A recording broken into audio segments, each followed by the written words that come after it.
I'd like to tell you about the strangest secret in the world. Some years ago, the late Nobel Prize-winning Dr. Albert Schweitzer was being interviewed in London, and a reporter asked him, "Doctor, what's wrong with men today?"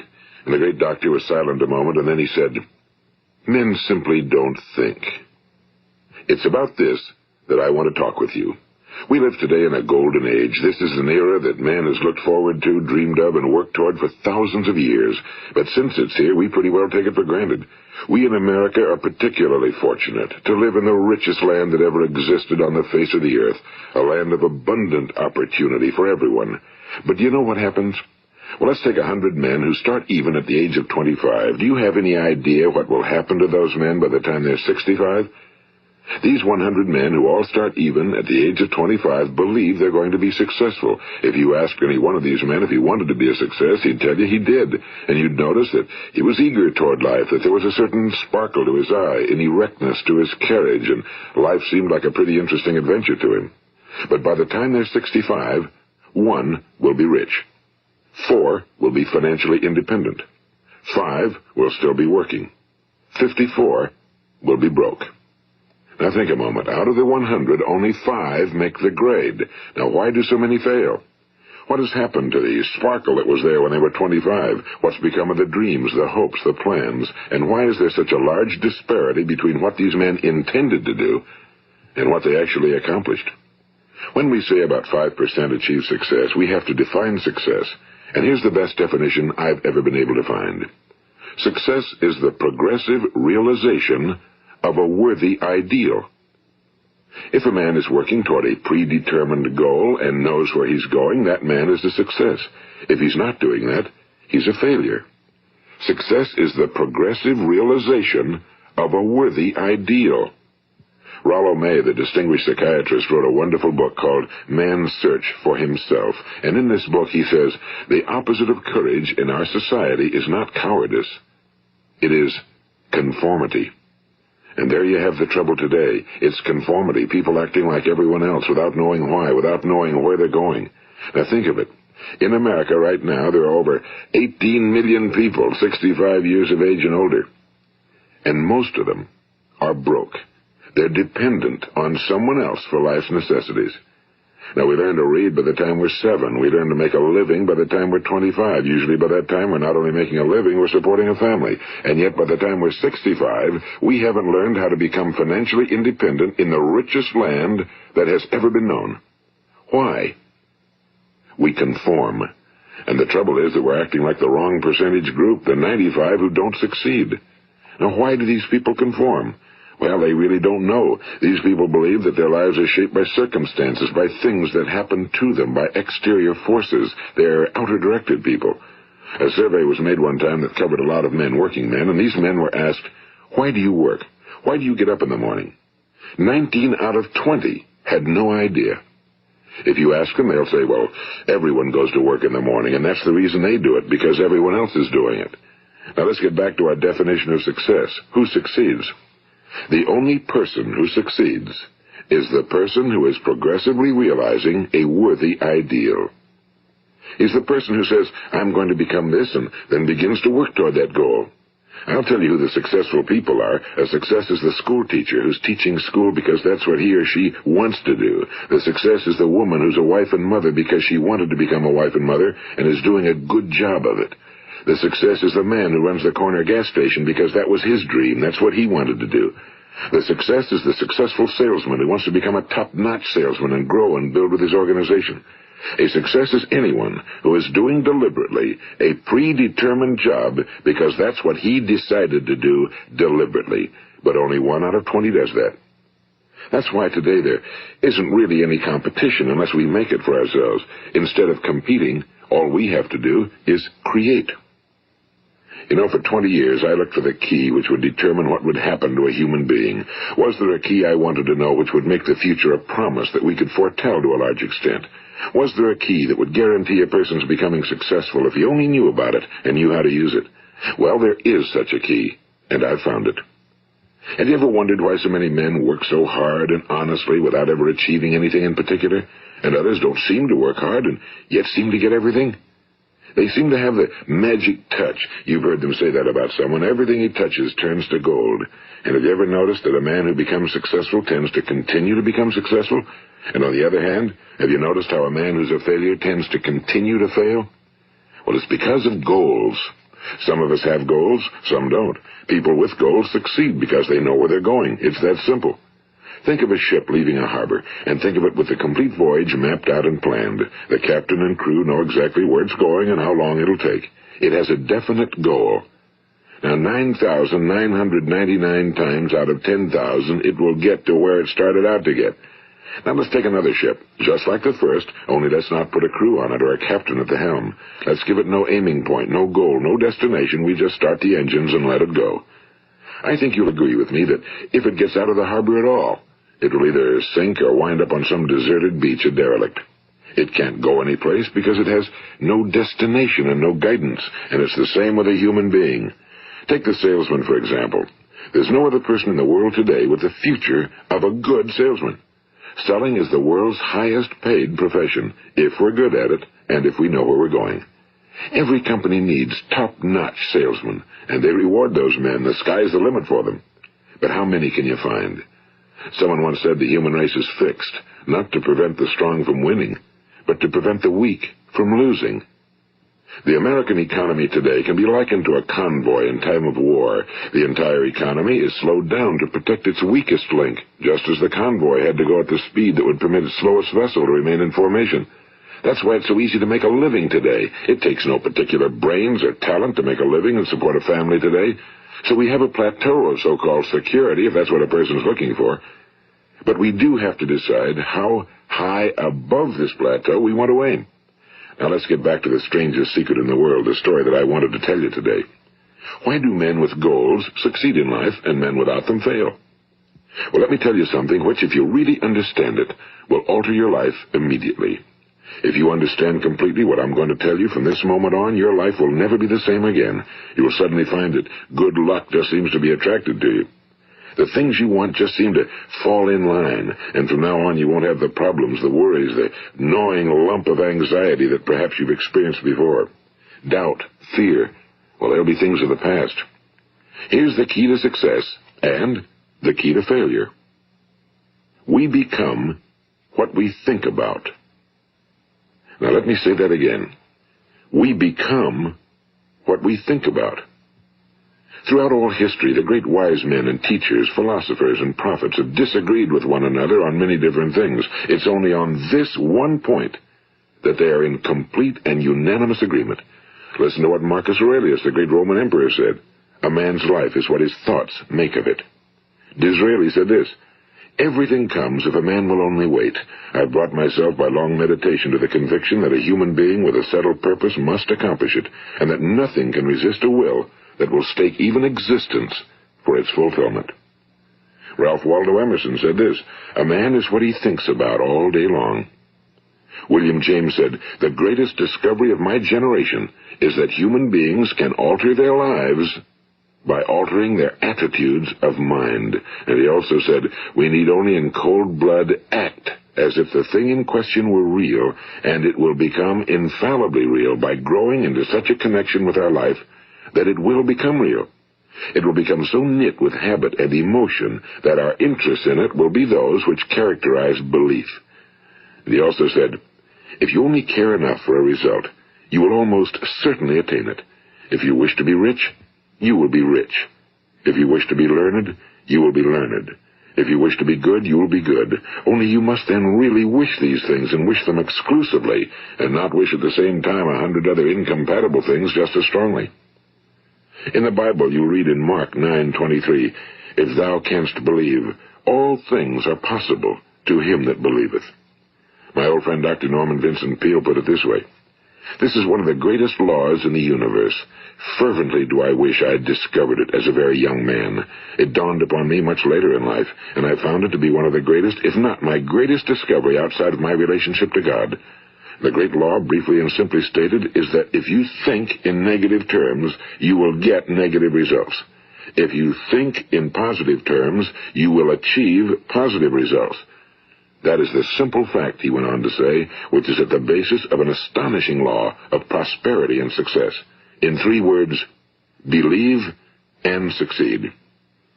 William Shakespeare put it this way: our doubts are traitors and make us lose the good we oft might win by fearing to attempt.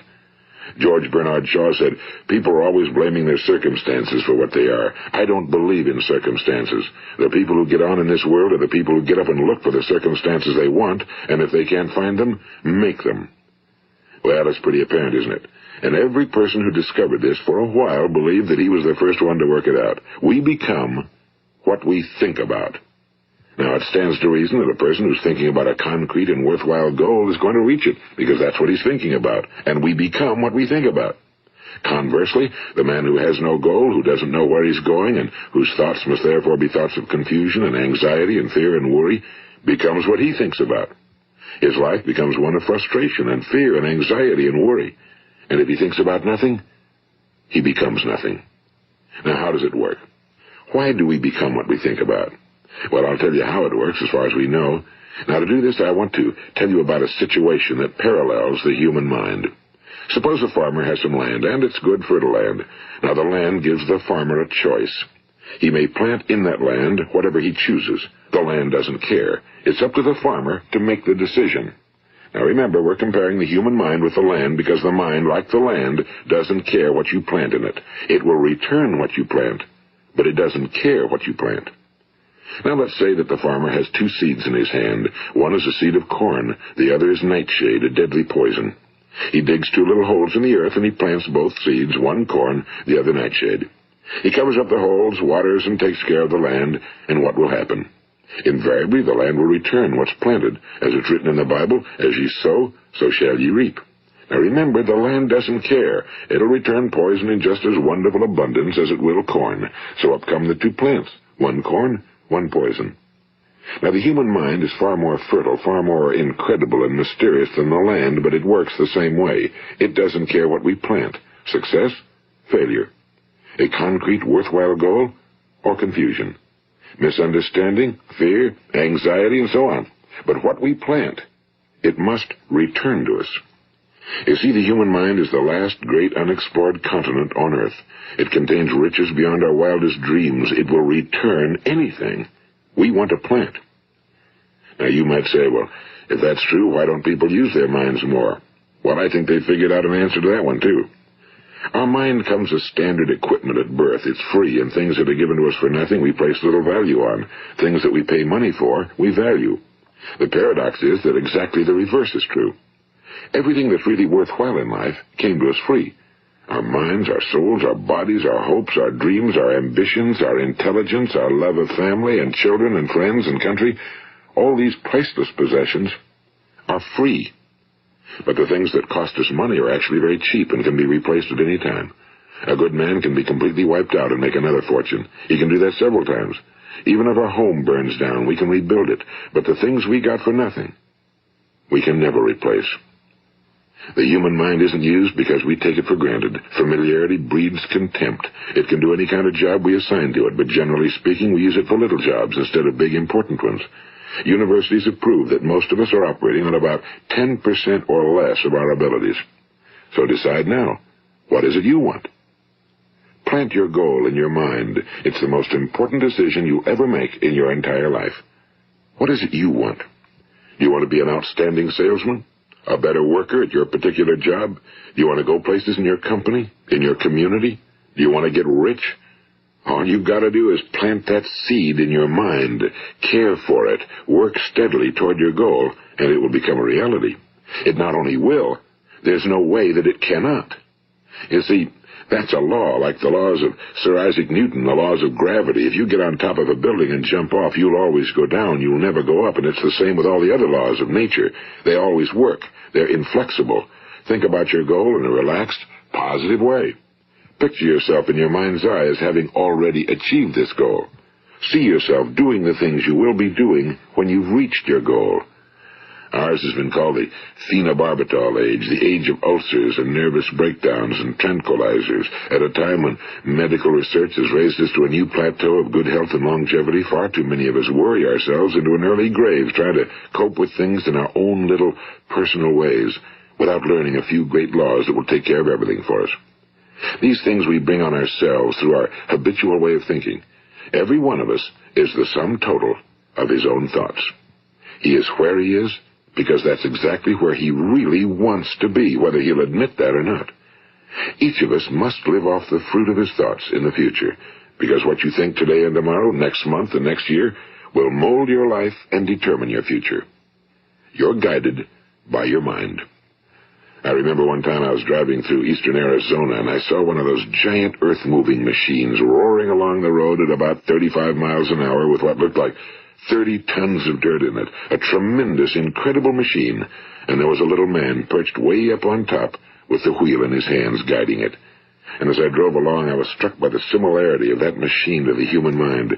Just suppose you're sitting at the controls of such a vast source of energy. Are you going to sit back and fold your arms and let it run itself into a ditch? Or are you going to keep both hands firmly on the wheel and control and direct this power to a specific, worthwhile purpose? It's up to you. You're in the driver's seat. You see, the very law that gives us success is a two-edged sword. We must control our thinking. The same rule that can lead a man to a life of success, wealth, happiness, and all the things he ever dreamed of for himself and his family. That very same law can lead him into the gutter. It's all in how he uses it, for good or for bad. This is the strangest secret in the world.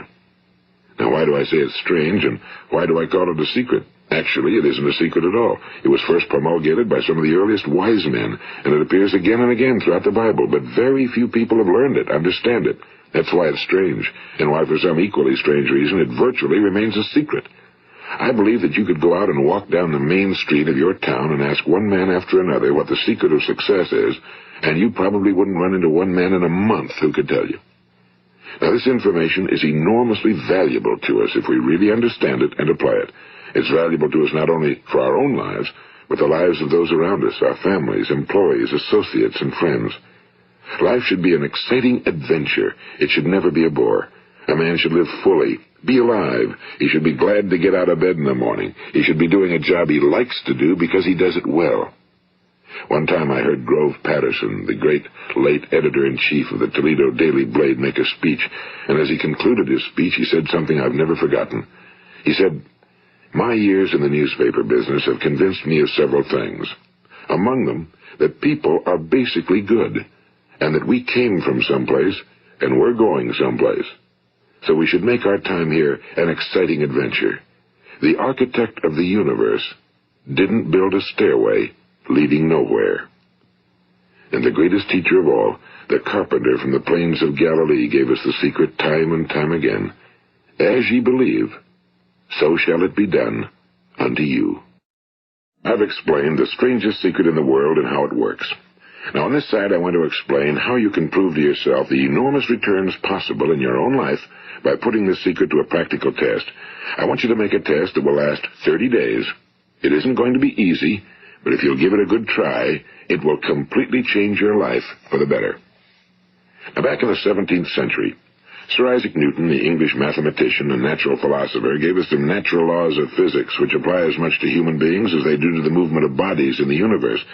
And one of these laws is that for every action, there is an equal and opposite reaction. Simply stated, as it applies to you and me, it means we can achieve nothing without paying the price. The results of your 30-day experiment will be in direct proportion to the effort you put forth.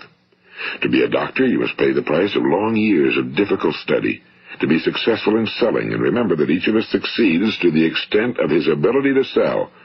Selling our families on our ideas, selling education in schools, selling our children on the advantages of living the good and honest life, selling our associates and employees on the importance of being exceptional people. To, of course, the profession of selling itself. But to be successful in selling our way to the good life, we must be willing to pay the price. Now, what is that price? Well, it's many things. First, it's understanding emotionally, as well as intellectually, that we literally become what we think about, that we must control our thoughts if we're to control our lives. It's understanding fully that as ye sow, so shall ye reap. Second, it's cutting away all fetters from the mind and permitting it to soar as it was divinely designed to do. It's the realization that your limitations are self-imposed and that the opportunities for you today are enormous beyond belief. It's rising above narrow-minded pettiness and prejudice. And third, it's using all your courage to force yourself to think positively on your own problem, to set a definite and clearly defined goal for yourself, to let your marvelous mind think about your goal from all possible angles, to let your imagination speculate freely upon many different possible solutions, to refuse to believe that there are any circumstances sufficiently strong to defeat you in the accomplishment of your purpose, to act promptly and decisively when your course is clear, and to keep constantly aware of the fact that you are, at this moment, standing in the middle of your own acres of diamonds, as Russell Conwell used to point out. And fourth, save at least 10% of every dollar you earn. It's also remembering that no matter what your present job, it has enormous possibilities, if you're willing to pay the price. Now let's just go over the important points in the price each of us must pay to achieve the wonderful life that can be ours. It is, of course, worth any price. 1. You will become what you think about. 2. Remember the word imagination and let your mind begin to soar. 3. Courage. Concentrate on your goal every day. 4. Save 10% of what you earn. And 5. Action. Ideas are worthless unless we act on them. Now, I'll try to outline the 30-day test I want you to make. Keep in mind that you have nothing to lose by making this test and everything you could possibly want to gain. There are two things that may be said of everyone. Each of us wants something, and each of us is afraid of something. I want you to write on a card what it is you want more than anything else. It may be more money. Perhaps you'd like to double your income or make a specific amount of money. It may be a beautiful home. It may be success at your job. It may be a particular position in life. It could be a more harmonious family. Each of us wants something. Now write down on your card specifically what it is you want. Make sure it's a single goal and clearly defined. You needn't show it to anyone, but carry it with you so that you can look at it several times a day. Think about it in a cheerful, relaxed, positive way each morning when you get up, and immediately you have something to work for, something to get out of bed for, something to live for. Look at it every chance you get during the day and just before going to bed at night. And as you look at it, remember that you must become what you think about, and since you're thinking about your goal, you realize that soon it will be yours. In fact, it's yours really the moment you write it down and begin to think about it. Look at the abundance all around you as you go about your daily business. You have as much right to this abundance as any other living creature. It's yours for the asking. Now we come to the difficult part. Difficult because it means the formation of what is probably a brand new habit, and new habits are not easily formed. Once formed, however, it will follow you for the rest of your life. Stop thinking about what it is you fear. Each time a fearful or negative thought comes into your consciousness, replace it with a mental picture of your positive and worthwhile goal. And there'll come times when you'll feel like giving up. It's easier for a human being to think negatively than positively. That's why only 5% are successful. You must begin now to place yourself in that group. For 30 days, you must take control of your mind. It will think about only what you permit it to think about. Each day for this 30-day test, do more than you have to do. In addition to maintaining a cheerful, positive outlook, give of yourself more than you've ever done before. Do this knowing that your returns in life must be in direct proportion to what you give. The moment you decide on a goal to work toward, you're immediately a successful person. You are then in that rare and successful category of people who know where they're going. Out of every 100 people, you belong to the top 5. Don't concern yourself too much with how you're going to achieve your goal. Leave that completely to a power greater than yourself. All you have to do is know where you're going. The answers will come to you of their own accord and at the right time. Remember these words from the Sermon on the Mount, and remember them well. Keep them constantly before you this month of your test. Ask, and it shall be given you. Seek, and ye shall find. Knock, and it shall be opened unto you. For every one that asketh receiveth, and he that seeketh findeth, and to him that knocketh it shall be opened. It's as marvelous and as simple as that. In fact, it's so simple that in our seemingly complicated world, it's difficult for an adult to understand that all he needs is a purpose and faith. For 30 days, do your very best. If you're a salesman, go at it as you've never done before, not in a hectic fashion, but with the calm, cheerful assurance that time well spent will give you the abundance in return you deserve and want. If you're a homemaker, devote your 30-day test to completely giving of yourself without thinking about receiving anything in return, and you'll be amazed at the difference it makes in your life. No matter what your job, do it as you've never done it before for 30 days. And if you've kept your goal before you every day, you'll wonder and marvel at this new life you've found. Dorothea Brand, the outstanding editor and writer, discovered it for herself and tells about it in her fine book, Wake Up and Live. Her entire philosophy is reduced to the words, act as though it were impossible to fail. She made her own test with sincerity and faith, and her entire life was changed to one of overwhelming success. Now, you make your test for 30 full days. Don't start your test until you've made up your mind to stick with it. You see, by being persistent, you're demonstrating faith. Persistence is simply another word for faith. If you didn't have faith, you'd never persist. If you should fail during your first 30 days, by that I mean suddenly find yourself overwhelmed by negative thoughts, you've got to start over again from that point and go 30 more days. Gradually, your new habit will form until you find yourself one of that wonderful minority to whom virtually nothing is impossible. And don't forget the card. It's vitally important as you begin this new way of living. On one side of the card, write your goal, whatever it may be. On the other side, write the words we've quoted from the Sermon on the Mount. Ask, and it shall be given you. Seek, and ye shall find. Knock, and it shall be opened unto you. Nothing great was ever accomplished without inspiration. See that during these crucial first 30 days, your own inspiration is kept at a peak. And above all, don't worry. Worry brings fear, and fear is crippling. The only thing that can cause you to worry during your test is trying to do it all yourself. Know that all you have to do is hold your goal before you. Everything else will take care of itself. Remember also to keep calm and cheerful. Don't let petty things annoy you and get you off course. Now, since making this test is difficult, some will say, why should I bother? Well, look at the alternative. No one wants to be a failure. No one really wants to be a mediocre individual. No one wants a life constantly filled with worry and fear and frustration. Therefore, remember that you must reap that which you sow. If you sow negative thoughts, your life will be filled with negative things. If you sow positive thoughts, your life will be cheerful, successful, and positive. Now, gradually, you will have a tendency to forget what you've heard on this recording. Play it often. Keep reminding yourself of what you must do to form this new habit. Gather your whole family around at regular intervals and listen to what's been said here. You know, most men will tell you that they want to make money without understanding the law. The only people who make money work in a mint. The rest of us must earn money. This is what causes those who keep looking for something for nothing or a free ride to fail in life. The only way to earn money is by providing people with services or products which are needed and useful. We exchange our time and our product or service for the other man's money. Therefore, the law is that our financial return will be in direct proportion to our service. Now, success is not the result of making money. Making money is the result of success, and success is in direct proportion to our service. Most people have this law backwards. They believe that you're successful if you earn a lot of money. The truth is that you can only earn money after you're successful. It's like the story of the man who sat in front of the stove and said to it, "Give me heat, and then I'll add the wood." How many men and women do you know, or do you suppose there are today, who take the same attitude toward life? There are millions.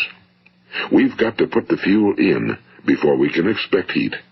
Likewise, we've got to be of service first before we can expect money. Don't concern yourself with the money. Be of service. Build, work, dream, create. Do this, and you'll find there's no limit to the prosperity and abundance that will come to you.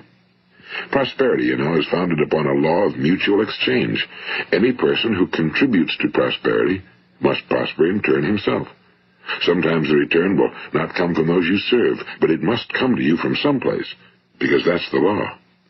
For every action, there is an equal and opposite reaction. As you go daily through your 30-day test period, remember that your success will always be measured by the quality and quantity of service you render, and money is a yardstick for measuring this service. No man can get rich himself unless he enriches others. Now, there are no exceptions to a law. You can drive down any street in America and from your car estimate the service that's being rendered by the people living on that street. Had you ever thought of this yardstick before? It's interesting. Some, like ministers and priests and other devoted people, measure their returns in the realm of the spiritual, but again, their returns are equal to their service. Once this law is fully understood, any thinking person can tell his own fortune. If he wants more, he must be of more service to those from whom he receives his return. If he wants less, he has only to reduce his service. This is the price you must pay for what you want. If you believe you can enrich yourself by deluding others, you can end only by deluding yourself. It may take some time, but just as surely as you breathe, you'll get back what you put out. Don't ever make the mistake of thinking you can avert this. It's impossible. The prisons and the streets where the lonely walk are filled with people who tried to make new laws just for themselves. We may avoid the laws of man for a while, but there are greater laws that cannot be broken. An outstanding medical doctor recently pointed out 6 steps that will help you realize success. 1. Set yourself a definite goal. 2. Quit running yourself down. 3. Stop thinking of all the reasons why you cannot be successful and instead think of all the reasons why you can. 4. Trace your attitudes back through your childhood and try to discover where you first got the idea you couldn't be successful, if that's the way you've been thinking. 5. Change the image you have of yourself by writing out a description of the person you would like to be. And 6. Act the part of the successful person you have decided to become. The doctor who wrote those words is a noted West Coast psychiatrist, Dr. David Harold Fink. Do what the experts since the dawn of recorded history have told you you must do. Pay the price by becoming the person you want to become. It's not nearly as difficult as living unsuccessfully. Make your 30-day test, then repeat it again, and each time it will become more a part of you until you'll wonder how you could ever have lived any other way. Live this new way, and the floodgates of abundance will open and pour over you more riches than you may have dreamed existed. Money? Yes, lots of it. But what's more important, you'll have peace. You'll be in that wonderful minority who lead calm, cheerful, successful lives. Start today. You have nothing to lose, but you have a whole life to win. This is Earl Nightingale, and thank you.